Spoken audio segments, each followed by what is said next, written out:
This horrible story shows why it is very dangerous to allow convicted criminals to break out of prison, and the saddest part of this story is that the suspect tried to destroy an entire family by framing the father of the victim for the crime he committed himself. On the 23rd of October 2025, a man named Michael Ezenwai went to rob a house in Agbo, Delta State, Nigeria. The house he picked belonged to 26-year-old Christabel Egedefe. Michael burst into the house, harassed the woman, collected her mobile phone, and then went on to try and collect the key to her motorcycle. At this point, Christabel dragged with him and he pushed her with force. Christabel fell and struck her head on the floor. She lost consciousness, and Michael then used a blanket to cover the girl and escaped from the house. But the nightmare for Christabel's family was just beginning and was about to get even worse.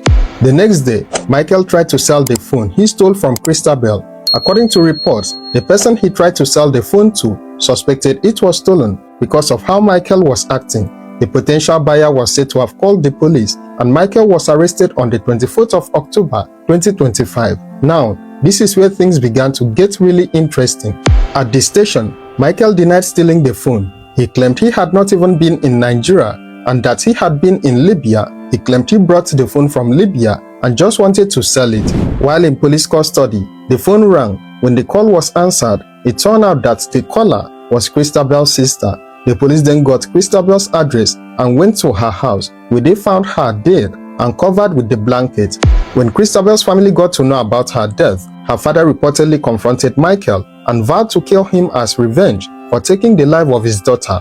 It was at this point that Michael decided to confess, but he would include a very dark twist to his confession.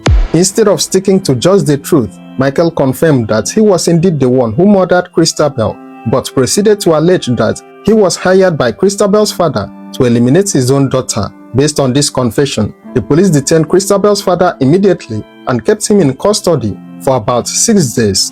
The news began spreading in Agbo that a father had hired someone to kill his own daughter. However, after some days, Michael told the complete truth. He confessed that he had lied against Christabel's father, claiming that he only accused him because he did not want to suffer alone. According to him, he was scared that Christabel's father would look for him wherever he was and then kill him as he had vowed. So he decided to lie against him because if they were both in prison, the father would not be able to harm him as vowed. Further investigation revealed a very disturbing secret about Michael. Investigation showed that Michael was one of the suspects who had broken out of prison in 2020 during the popular End SARS protest. Reports have it that after he broke out of prison, his mother allegedly gathered funds and helped him relocate to Libya, where he lay low for over 4 years before he finally decided to return to Nigeria. Now, the shocking part is what actually took Michael to prison in the first place. Michael was among the 6 suspects who were arrested for the brutal murder of a 22-year-old student named Miss Uwaila Omozuwa inside a Redeemed Christian Church of God in Benin City, Edo State. On Wednesday, May 27, 2020, he was not just a member of the syndicate, but actually the prime suspect in the horrific crime. This current development shows that Michael had changed his name from the Collins Ulegbe, who used a fire extinguisher to murder Vera, to the Michael Ezenwai of today, who pushed Christabel to her untimely death. Michael did not just change his name, but also his location.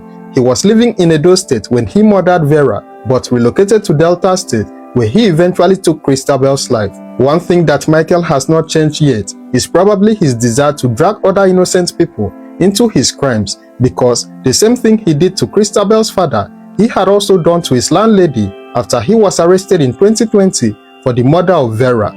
Michael had claimed that his landlady Mary Ade was the mastermind behind the gruesome attack on Vera. According to him, Mary was the one who paid for the brutal attack on Vera. He claimed she funded it because she was angry that people in the church loved and adored Vera more than her own daughter. Michael had initially told the police that Mary paid them the sum of 1 million naira for the job. However, he later changed his story to something that portrayed an entirely different reason. Michael later claimed that Mary paid them 1.5 million naira and that she gave them a handkerchief which they must use to clean some of Vera's blood and then return to her.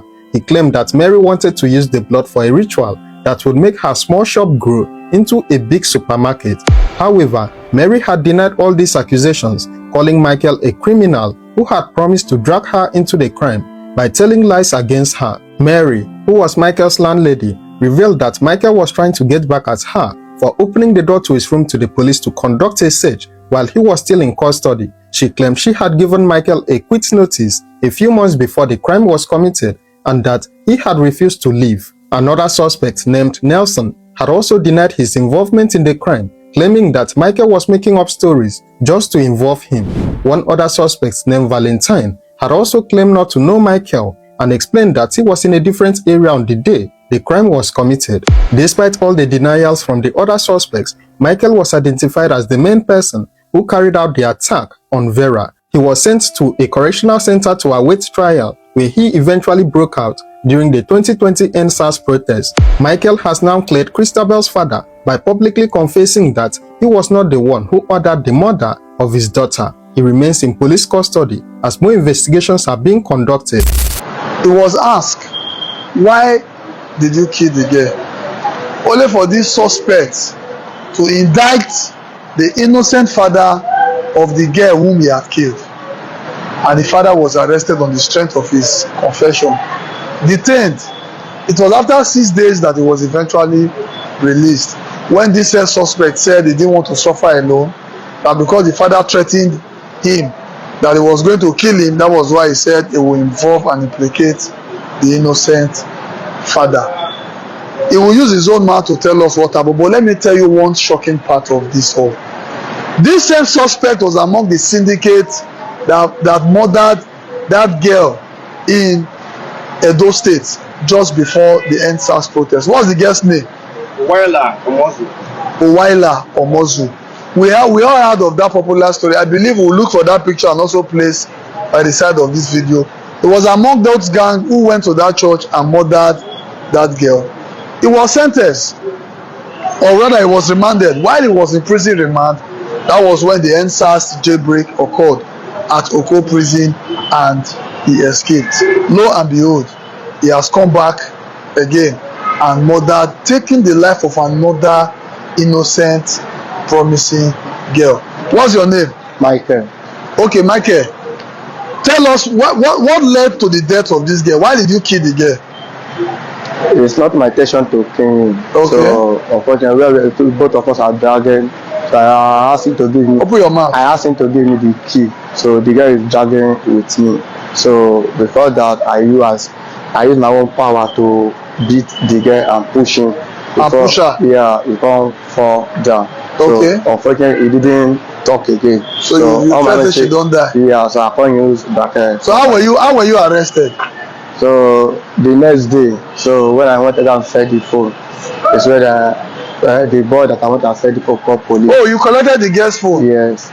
Okay. So okay. the boy I went to fed the phone, the Hausa boy called the police and arrested me. All right. When you were arrested, when they asked you who sent you, what did you tell the police? I tell the police. No, I didn't. The first time I did not. Just go straight to the police. Okay. Not waste I my tell time. the police it's the girl's father.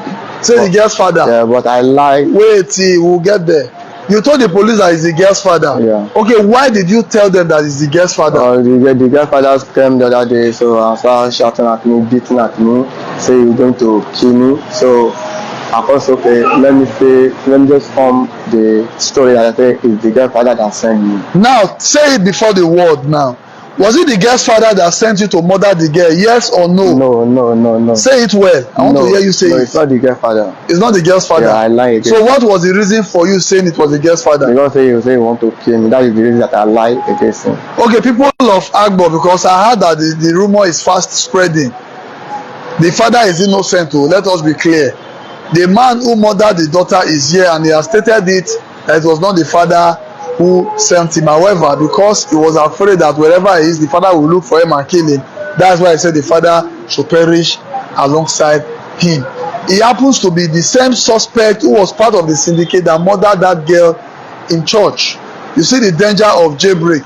He was set free from prison due to that jailbreak. Today, he has murdered another girl. Only God knows how many persons he must have murdered from the year 2020 till date before we have gotten in. So when we are celebrating some of these things that are not right for the society, we should understand that he who lives in glass house does not throw stone. You don't go to a market and throw stone because you don't know who that stone will hit.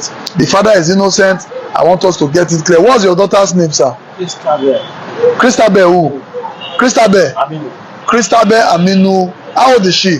26. This man took the life of a 26-year-old girl. You are, what's your age? Me, 30. He's 30 years old.